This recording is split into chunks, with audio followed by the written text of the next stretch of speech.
Hi friends, உருளைக்கிழங்கு காரக்குழம்பு தான் செய்ய போகிறோம். அதுக்கு தேவையான பொருள் வந்து ஒரு 2 வெங்காயம் கட் பண்ணி வச்சுருக்கேன், பூண்டு வந்து வச்சுருக்கேன், ஒரு 3 தக்காளி. பாருங்கள், உருளைக்கிழங்கு வந்து தோல் எடுத்துகிட்டு வேக வச்சுருக்கேன். லைட்டாக வெந்தால் போதும். ஏன்னா நம்ம குழம்புல புளியெல்லாம் ஊற்றிடுவோம். ஒரு சில உருளைக்கிழங்கு வந்து வேகாது. இது வெந்துச்ச பற்றலாம், வெந்துச்சு. இப்போ குழம்பு தாளிச்சு போட்டுடலாம். இப்போ அதே கடாய் வச்சு இப்போ எண்ணெய் ஒரு 4 டேபிள் ஸ்பூன் எண்ணெய் ஊற்றிட்டேன். கடுகு போட்டுக்கலாம்.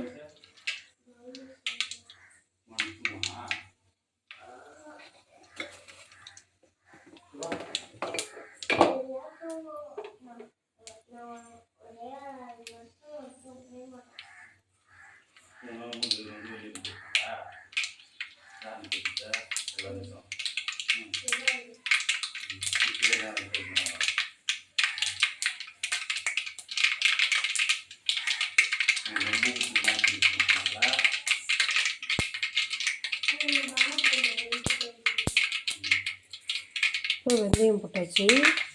பாருங்கள், வெங்காயம் போட்டாச்சு. உருளைக்கிழங்குல வந்து ஏற்கனவே உப்பு போட்டு வச்சுருக்கேன். அதனால் கொஞ்சமாக வெங்காயம் வதங்கட்டும் போகிறேன். வெங்காயம் வந்து கொஞ்சமாக வதங்கட்டும். நம்ம அதுக்குள்ளே தக்காளி கட் பண்ணிக்கலாம். சாரி இப்போ வந்து பூண்டு நம்ம வச்சு வச்சுருக்கிற பூண்டு சேர்த்துக்கலாம்.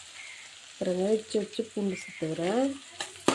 அதுதான் கொஞ்சம் வெங்காயம் பூண்டு நல்லா வதங்கட்டும். நம்ம அதுக்குள்ளே தக்காளி கட் பண்ணிக்கலாம். இப்போ பாருங்கள், தக்காளி சேர்த்தாச்சு. தக்காளி நல்லா வதங்கட்டும். பருப்பு ரொம்ப தீ வச்சதுனால கடாய் வந்து கருப்பாயிடுச்சு. ஏன் இப்படி ஆச்சுன்னு தெரியல. சரி, டைம் ஆகிடுச்சு. மணி வேறு அடிக்குது. மணி 8 ஆகிடுச்சு. பாப்பாவுக்கு வந்து எனக்கு கம்ப்யூட்டர் எக்ஸாம் இருக்குது. அதனால் சரி, கடாய் மாற்ற முடியல. தக்காளி வேகட்டும். இங்கே பாருங்கள், ஒரு சின்ன நெல்லிக்காய் சைஸ் அளவுக்கு புளி எடுத்து தண்ணியில் ஊற போட்டுக்கலாம். பாருங்கள் ஃப்ரெண்ட்ஸ், ஒரு ஸ்பூன் மிளகாத்தூள் கிட்ட கலரிடுச்சு. அதை மேட்ச் பண்ணுறதுக்காகவும் கொஞ்சம் நான்வெஜ் ஃபீல் வரதுக்காகவும் மீன் மசாலா கொஞ்சம் போட்டுக்கிட்டேன். அவ்வளோதான் ஃப்ரெண்ட்ஸ். இப்போது நம்ம வேக வச்சுருந்தா உருளைக்கிழங்கு போட்டுக்கலாம். உருளைக்கிழங்கு போட்டுட்டு நம்ம புளி ஊற வச்சுருந்தோம் இல்லையா, அந்த புளி வந்து கரைச்சி ஊற்றிக்கலாம். இங்கே பாருங்கள் ஃப்ரெண்ட்ஸ், புளி தண்ணியெல்லாம் கரைச்சி ஊற்றி குழம்புக்கு தேவையான தண்ணி ஊற்றிட்டோம். இப்போது மூடி போட்டு மூடி வச்சிடலாம். அவ்வளோதான் ஃப்ரெண்ட்ஸ், குழம்பு ரெடி ஆகிடுச்சு. பாப்பாவுக்கு லஞ்ச் பாக்ஸ் கட்ட வேண்டியது தான். பாய்.